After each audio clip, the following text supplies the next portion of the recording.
요한복음 20장 29절 말씀, 예수께서 이르시되 너는 나를 본고로 믿느냐? 보지 못하고 믿는 자들은 복되도다 하시니라. 아멘. 여기 보면 우리가 잘 아는 말씀이에요. 너는 나를 본고로 믿느냐? 보지 못하고 믿는 자들은 더 복되도다. 이제 이런 말씀을 하고 있는데, 이 말씀이 무슨 말일까? 어떻게 보고 믿는 게 좋겠어요? 아니면 안 보고 믿는 게 좋겠어요? 에? 여러분은 보고 믿는 게 좋아요? 안 보고 믿는 게 좋아요? 에? 아무래도 보고 믿는 게 좋겠죠, 그죠? 듣고 보고 믿는 게 더 좋지, 아무래면 안 보고 안 듣고 믿는 게 좋겠어요? 그렇게 말하는 게, 그러니까 이게 우리가 겉으로 이렇게 보는 생각들하고 생각하면 이게 성경이 참 이해가 안 되는 게 참 많아요. 그죠? 보고 믿는 게 더 좋지 뭐 안 보고 믿는 게 좋겠어요. 그런데 보고 믿는 자들보다 안 보고 믿는 자들이 더 복되도다, 그렇게 말씀했으니까 이제 안 보는 사람, 또 안 듣는 사람, 다 하나님을 잘 못 보고 경험을 못하고 이런 사람들은 내가 성경에 이렇게 나와 있으니까 나는 더 복받은 사람이야, 그런 생각도 할 수가 있겠죠. 나는 안 보이고 안 들리니까 나는 복받은 사람이야. 그러면 반대로 보는 사람과 듣는 사람은 그러면 아이고 나는 뭐 복 덜 받은 사람이네. 난 안 보고 싶은데, 그러면 안 보는 사람이 더 복 받은 사람이라 그러는데, 그렇게 하고 싶은데, 뭐 그런 말이겠나요, 이게? 어떤 말 같아요, 여러분? 경험을 못하고 그런 사람들도 예수님 믿으면 그게 더 좋다, 뭐 이런 얘기예요. 성경은 우리가 다 경험을 해야 된다고 생각해요. 왜 그러냐면, 주님을 만나고, 주님을 생각하고, 주님을 경험한다는 것은 굉장히 중요한 내용이거든. 그죠? 그러니까 주님을 경험한다, 주님을 만난다, 이건 굉장히 중요한 거예요. 예수님 만나니까 우리가 천국 가는 거고, 예수님 만나니까 구원받는 거고, 예수님 만나니까 우리가 삶을 그리스도 안에서 살아갈 수가 있는 거거든요. 그러니까 굉장히 중요한 내용인데, 보지 못하고 믿는 자들은 복되도다 하니까 우리가 자칫 잘못하면 오해할 수가 있다는 얘기예요. 그래서 제가 이것을 좀 다른 측면에서 여러분에게 설명을 하려고 생각을 합니다. 다른 측면에서. 어떤 측면에서 설명을 하려고 그러냐면, 보이는 것과 보이지 않는 것, 요거에 대해서 이렇게 설명을 하려고 생각합니다. 그러니까 보이는 것과 보이지 않는 것을 이렇게 설명하려면 어떻게 우리가 설명할 수 있느냐면, 이렇게 설명하면 돼요. 여러분은 아마 금방 생각해내기가 쉽지가 않죠. 그런데 이것을 보이지 않는 것, 보이는 것, 이것을 어떻게 볼 수 있냐면, 저 같은 경우는 이렇게 보는 거죠. 성경에 이 말이 써 있다, 그러니까 이 말을 갖다가 보이는 것과 보이지 않는 것, 이렇게 보면은 어떻게 성경을 보이게 되냐면, 율법과 은혜, 이렇게 보인단 말이에요. 율법과 은혜. 그러니까 율법은 보이는 거, 그리고 은혜는 보이지 않는 거, 이렇게 보이죠. 그러니까 행함이라고 하는 순종, 행함, 이런 게 보이는 거라면, 보이지 않는 믿음, 이런 것은 이제 보이지 않는 은혜, 이렇게 볼 수가 있는 얘기죠. 자, 그럼 요거를 어떻게 이렇게 나누어서 어떻게 볼 수 있느냐라고 하는 것은요, 이렇게 보면 딱 맞아요. 구약에 있는 사람들은 다 어디에 매여서 살았어요? 율법에 매여서 살았어요, 그죠? 구약에 있는 사람들은 다 율법에 매여 살았어요. 그럼 율법에 매이지 않으면 어떻게 될까요? 율법에 매이지 않으면, 율법에 매이지 않으면 자유하죠. 그죠? 율법에 매이지 않으면 자유합니다. 그러면 구약에서는 율법에 매여야 돼요? 율법에서 자유해야 돼요? 구약에서는 율법에 매여야 돼요. 구약에서는 율법에 매여야 돼요. 그러니까 구약에서 율법에 매인 사람들이 어떤 사람들일까? 어떤 사람? 구약에서 율법에 매인 사람들은 어떤 사람들일까? 그럼 매이지 않은 사람은 어떤 사람일까? 구약에서 율법에 매이지 않은 사람들은 누굴까? 바리새인들이에요. 바리새인들은 자기들은 율법에서 벗어났다고 생각했어요. 왜냐하면 율법을 다 지켰다고 생각했거든요. 바리새인들은. 그러니까 자기들은 율법에 매이지 않았다라고 생각한 거죠. 그런데 구약의 사람들은 다 어떻게 살아야 되냐면 율법에 매여서 살아야 되는 거예요.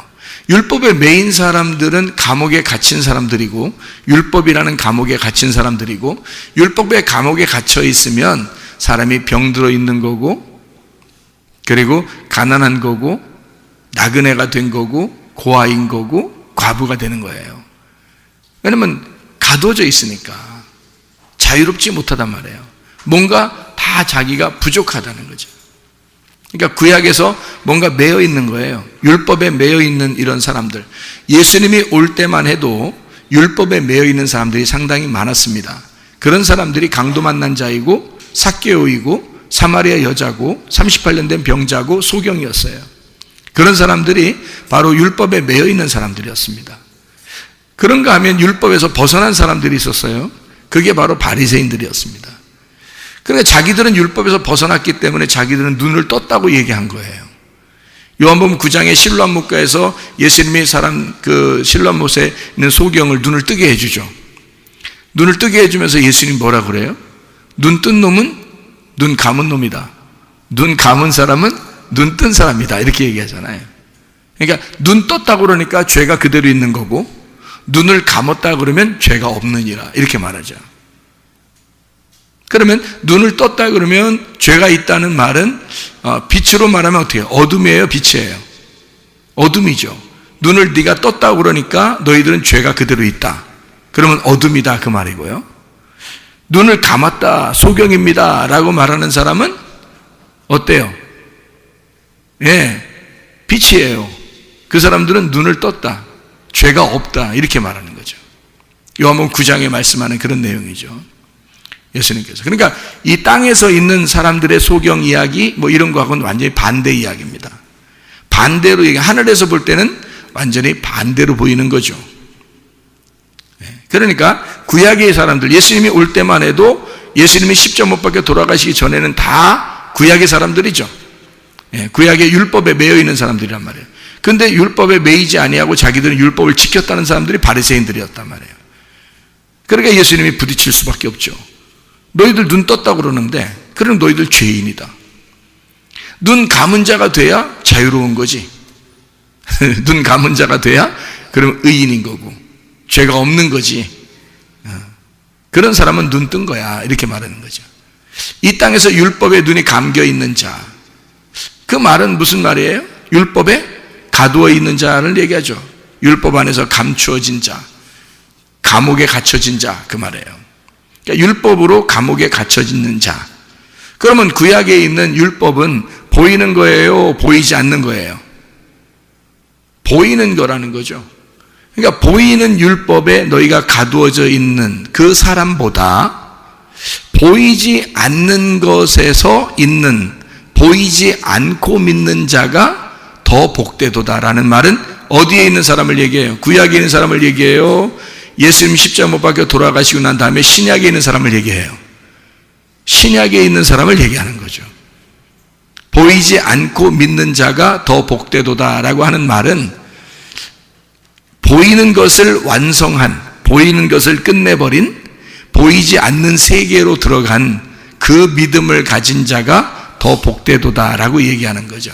그러니까 구약에 있는 사람보다 신약에 있는 사람이 더 복되고 확실한 믿음을 가진 것이다 라고 얘기하는 거죠.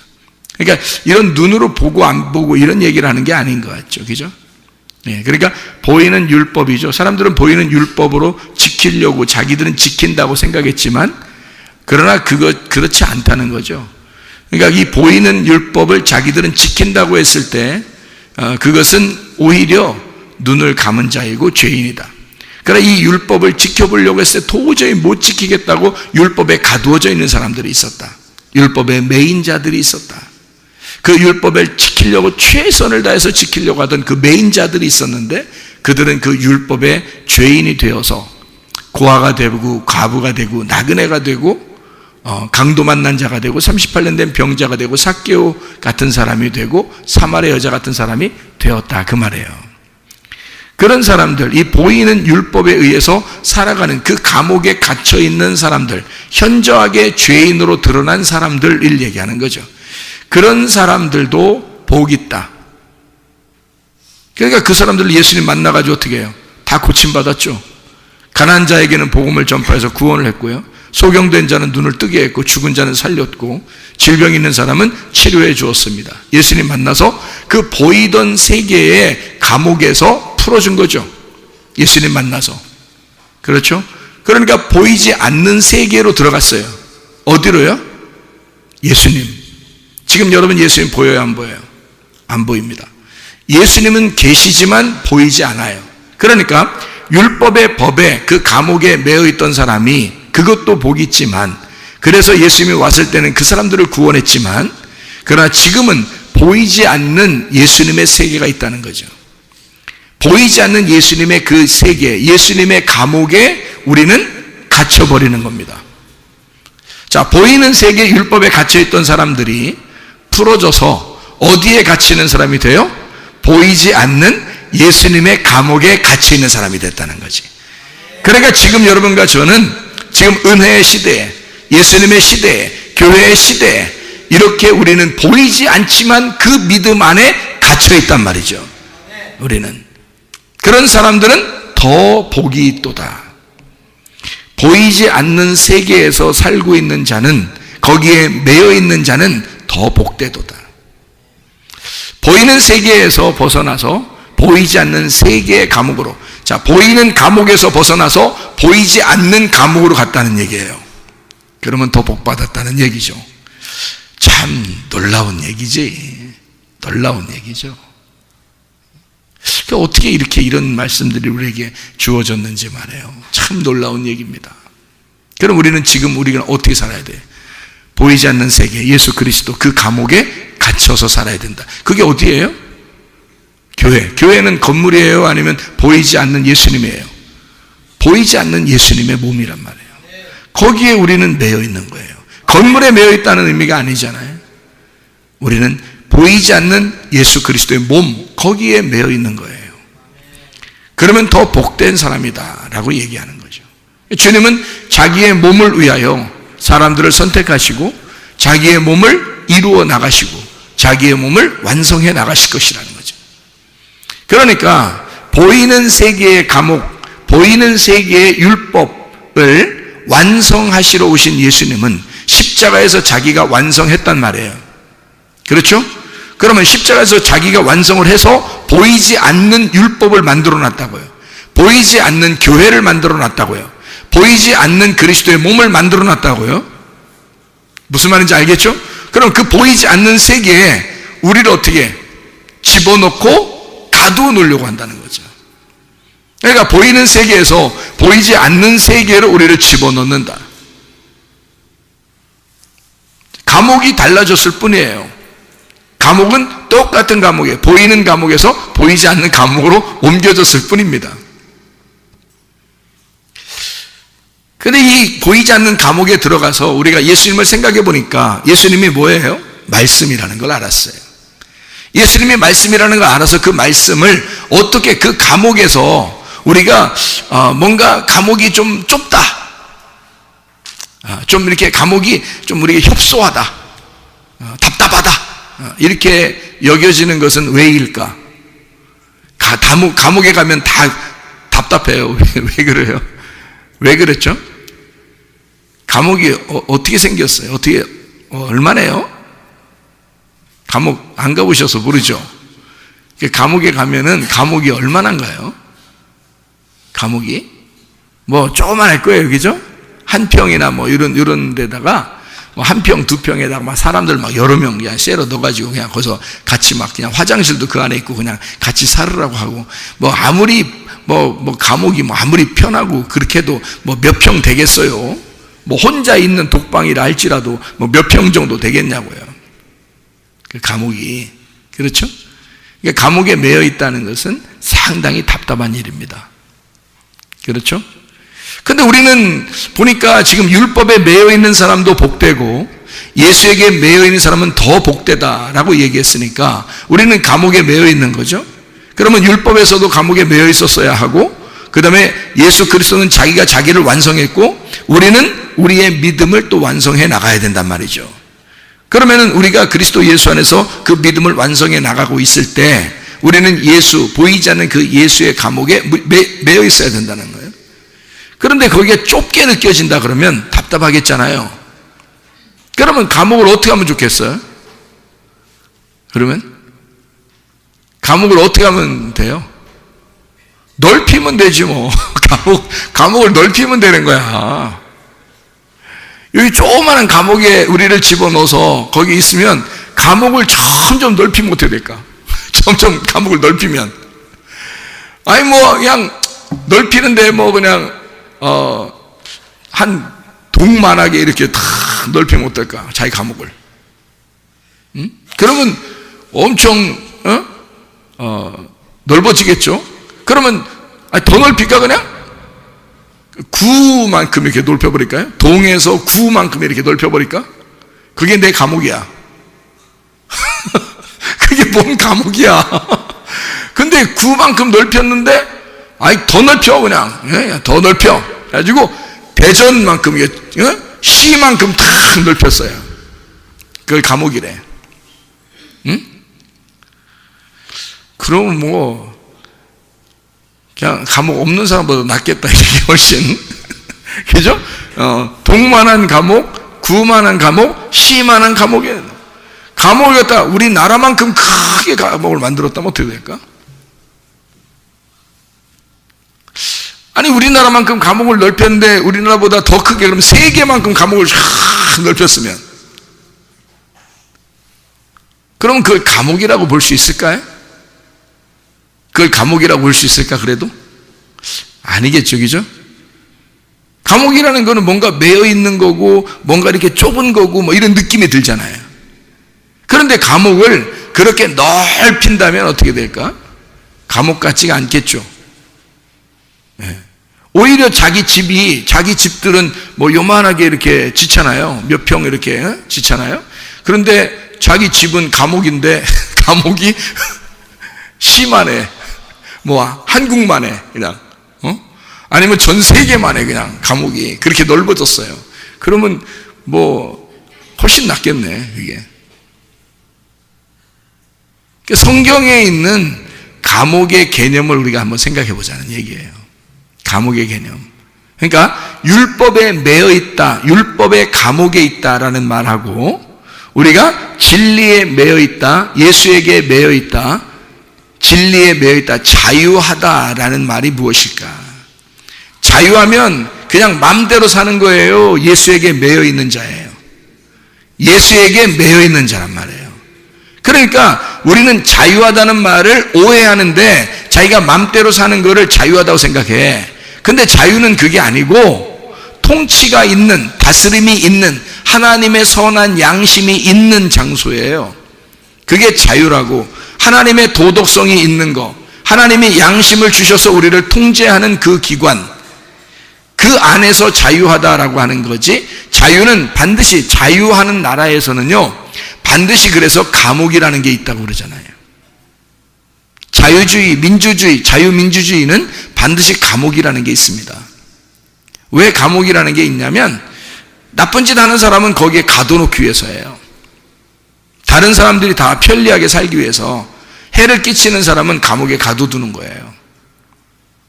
그럼 여러분 보세요. 나쁜 짓 하는 사람이 여기 활개치면서 막 동네 돌아다니면 돼요, 안 돼요? 안 돼요. 무서워요.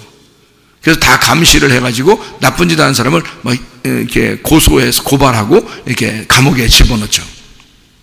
그죠? 왜냐하면 다른 사람에게 해를 끼치면 안 되니까. 그러면 그 감옥에 이 사람이 감옥에 들어가는 게 잘한 거예요? 못한 거예요? 나쁜 짓을 한 사람은 감옥에 가는 게 잘한 거야? 못한 거야? 잘한 거예요. 나쁜 짓을 했으면 감옥에 가야 되는 거야. 그렇죠? 그러니까 나쁜 짓을 하면 감옥에 간다는 것을 인식을 시켜주는 것이 자유민주주의라는 거지. 그러니까 나쁜 사람들을 모아놓고 감옥에 집어넣으면 그러면 다른 사람들이 행복하게 살 수 있잖아요. 그래서 자유민주주의는 감옥이라는 걸 꼭 만들어 놓는다는 얘기입니다. 그런데 이 감옥이라고 하는 것이 말이에요, 엄청 대전시만큼 넓다든지 한국만큼 넓다면 그럼 그게 감옥이에요, 아니에요? 감옥이 아니라는 거죠. 그러니까 율법에 매여 있는 것도 마찬가지예요. 우리가 죄인이니까 반드시 율법에 매여 있어야 된다는 거죠. 율법에 매여 있어야 되는데 너희가 이 진리를 알게 되면 너는 자유롭게 된다는 거야. 요한복음 8장 32, 36절에 너 진리를 알면 진리가 널 자유케 한대. 예수님을 알면 하나님의 아들이 너를 와서 자유롭게 해준대요. 그럼 어떻게 하면 자유롭게 되는 거예요? 어떻게 하면? 만약에 나쁜 짓을 하는 몸이 있으면 그 몸은요, 감옥에 집어넣는 겁니다. 그러면 그 감옥에 넣어서 거기서 자기가 사형을 당했다 그러면, 죽었다 그러면 그의 영혼은 어떻게 될까요? 자유로워지겠죠. 그의 영혼은 어떤 건물 안에 가두어져 있지 않고 자유로워지겠죠. 편안해지겠죠. 그의 몸은 죽었지만 건물 안에서 그의 영혼은 자유롭게 될 거란 말이에요. 그러니까 영혼을 더 이상 감옥에서 가두어둘 수가 없다, 이렇게 되는 거죠. 그렇죠? 그러면 감옥이라고 하는 것은 반드시 필요하다. 왜? 죄인을 위해서 감옥이 반드시 필요하다. 그 보이는 감옥은 보이지 않는 행복을 위해서, 다른 사람들의 행복을 위해서 반드시 필요한 것이기 때문이다라는 얘기예요. 그것이 자유민주주의의 생각들입니다. 그러면 여러분과 제가 진짜 예수 안에서 자유로워지려면 뭐에 먼저 매여 있어야 된다는 거예요? 율법이라고 하는 것에 매여 있어야 된다는 거예요. 율법에 매여 있으면 자유가 얼마나 그리운 건지, 자유가 얼마나 진정으로 좋은 건지를, 무엇이 행복인지를 깨닫게 되는 거죠. 내 몸이 억압을 당하면서 나의 영혼에 얼마나 행복한 것이 있는지를 깨닫게 되는 거죠. 그게 율법이라는 거예요.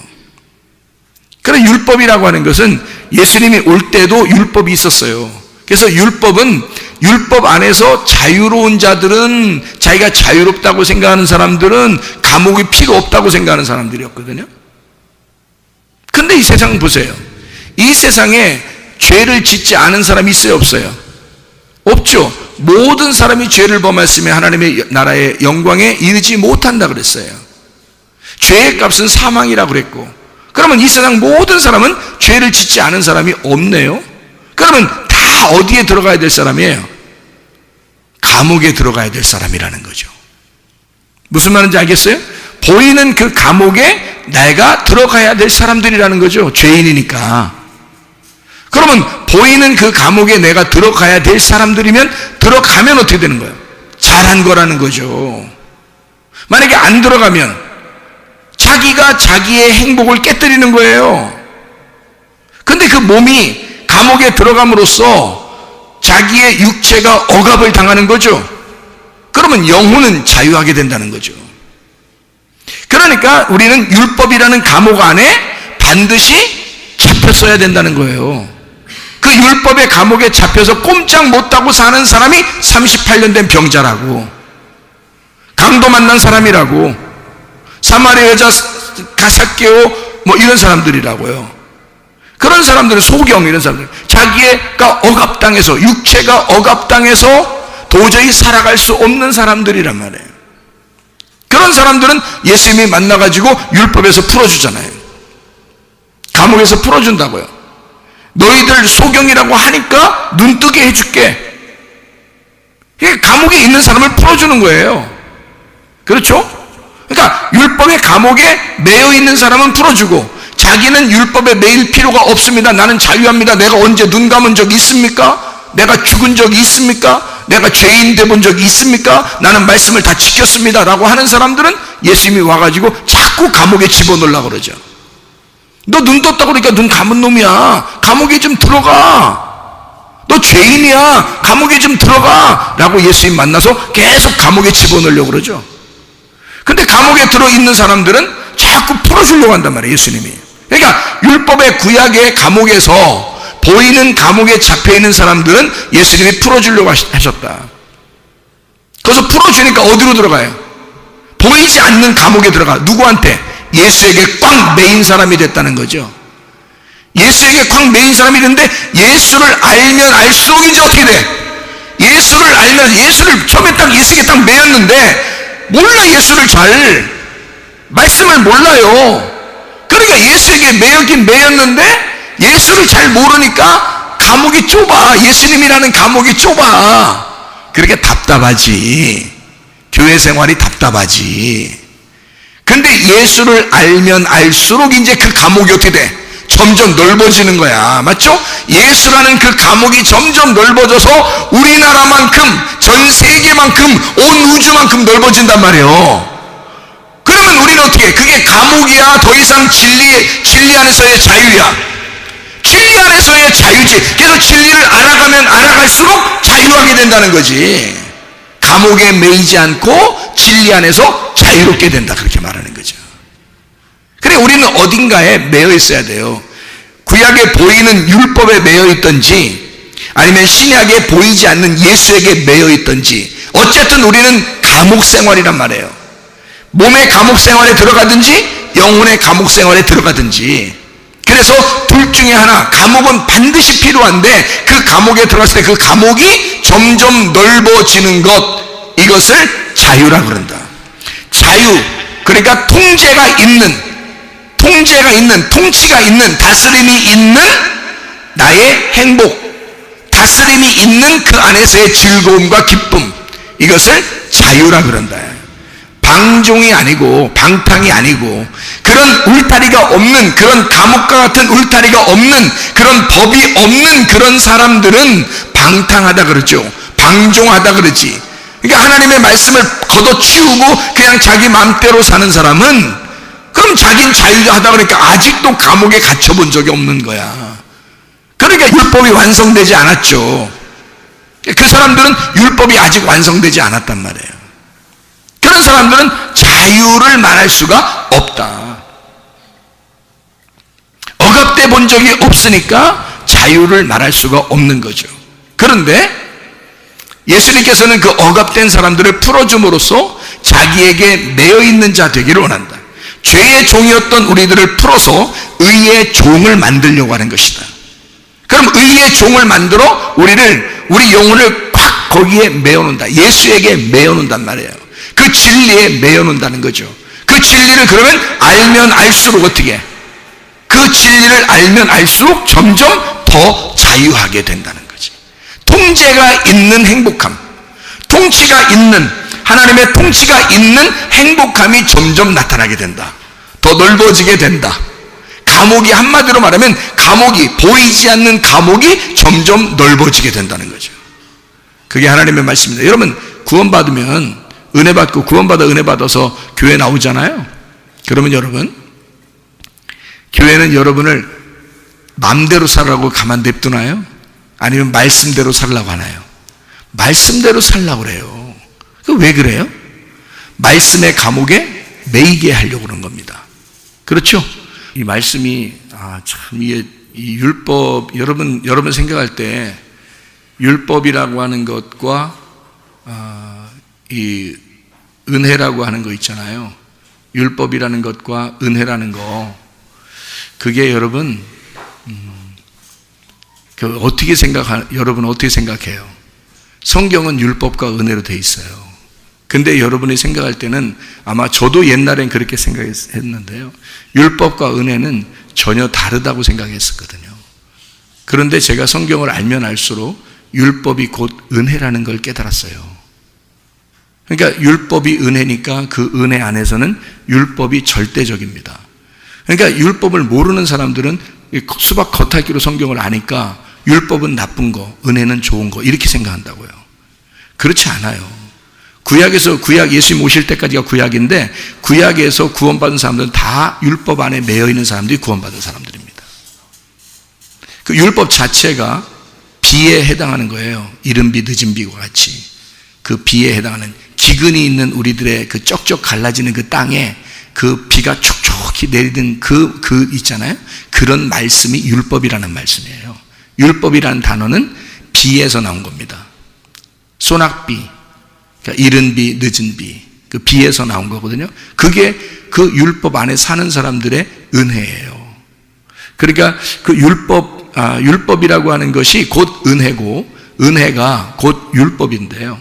율법이 그래서 그냥 율법 자체로 끝나는 게 아니에요.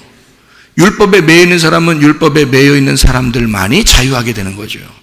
율법에 매이지 않았다고 생각하는 사람은 구원받지 못합니다. 그러니까 율법에 매여 있는 사람들 그럼 풀어줘서 이 사람들을 그냥 맘대로 방종시키느냐? 그냥 뭐 방탕하게 만드느냐? 그렇지 않아요. 예수는 반드시 자기가 자기 양을 책임지기 때문에 자기의 울타리 안에 들어오라는 겁니다. 그런데 예수님이 한 평짜리 방 정도밖에 안 되겠어요, 그분이? 예수 그리스도가 한 평짜리 방 정도 되는 그 정도의 마음을 가지신 분이겠냐고요? 아니에요. 예수님은 온 우주보다도 크신 하나님이라고요. 그러니까 그 감옥에 들어가면, 예수라는 그 감옥에 들어가면 어마어마한 자유를 깨달을 수가 있다는 거죠. 점점 더 그 진리를 알면 알수록 진정한 자유, 진정한 이 마음의 넓어짐을 깨닫게 된다는 거죠. 그게 무슨 감옥이겠냐고요. 그게 무슨 나쁜 감옥이겠냐고. 예수의 감옥에 매여 있는 자, 여기 성경에 이제 말하는 거로 말하면 그 죄의 종에 있던 사람이 의의 종이 되었을 때, 그러니까 죄의 감옥에 있던 자가 의의 감옥에 있는 사람이 되었을 때, 그게 억압을 말하겠냐고요. 그러니까 구약에서는 억압이라는 그 율법이라는 억압을 통해서 우리가 거기에 매여서 얻어맞아 죽는 자가 됐다면, 그러면 주님이 와서 살리는 자가 됐다면요, 이 의의 종이 되는 이 보이지 않는 세계의 은혜의 감옥에 들어간 사람, 예수 보이지 않는 말씀의 감옥에 들어간 사람들은요, 자유하도록, 자유 안에서 그 진리 안에서 예배 드리도록 만들어준다는 거죠. 이것이 점점 그 진리를 깨달으면 깨달을수록 이게 예배가 성립이 되고 하나님을 만나게 되고 그러는 거죠. 그 진리 안에서. 그러니까 죄의 종에서 의의 종으로 넘어간, 보이는 감옥에서 보이지 않는 감옥으로 넘어간 자, 율법에서 예수에게 넘어간 그 예수님 안에서는 진리를 깨달으면 깨달을수록 그게 더 이상 우리에게 감옥 같지가 않고 자유로운 상태에서 주님을 섬기고 교제할 수 있도록 만들어 주시는데, 그게 점점 넓어지니까 감옥 같지가 않은 거예요. 그러니까 참 자유한 거예요. 진리를 알면 알수록 더 넓어지고, 진리를 알면 알수록 더 큰 집을 갖게 되는 거죠. 그러니까 그건 우리를 가두어 놓는 집이 아니라 보이지 않는 세계에서의 우리의 삶을 말하는 거니까, 구약에서는 말씀에 매여서 이렇게 사는 거지만 신약에 와서는 그 말씀이 완성된 교회에서 산다고 하는 거죠. 그러니까 교회는 건물이 아니라 그리스도의 몸, 그 그리스도의 몸이 점점 확장되는 것을 말하고 완성되어 가는 것을 말하는 거죠. 그러니 내 속에서 완성되어 가고 있고 교회가 완성되어 가고 있는 이것을 우리는 자유, 진리 안에서의 자유라고 그러니까 점점 확장되는 걸 말하는 거죠. 감옥이 확장되는 것을, 그것을 자유라 그런다. 그래서 제가 성경을 이렇게 발견해 보니까 보이는 것으로 믿는 것보다 보이지 않는 것으로 믿는 것이 더 복되도다라고 하는 것은 어떤 눈으로 뭔가 봤다, 귀로 들었다, 어떤 이런 의미보다는 그걸 못 봤는데 너희들 못 봤지, 근데 그렇게 그냥 믿어, 그럼 그게 그냥 더 좋을 거야 라고 위로하고 그런 말이 아니에요. 좀 보면 어때요? 좀 들으면 또 어떻고, 그런 말이 아니고, 제가 알기로는 구약에 있는 감옥과 신약에 있는 감옥, 율법의 종으로 보이는 율법, 보이지 않는 은혜의 종으로 그렇게 살아가는 우리의 그 믿음의 생활을 의미하는 그런 내용이라는 것입니다.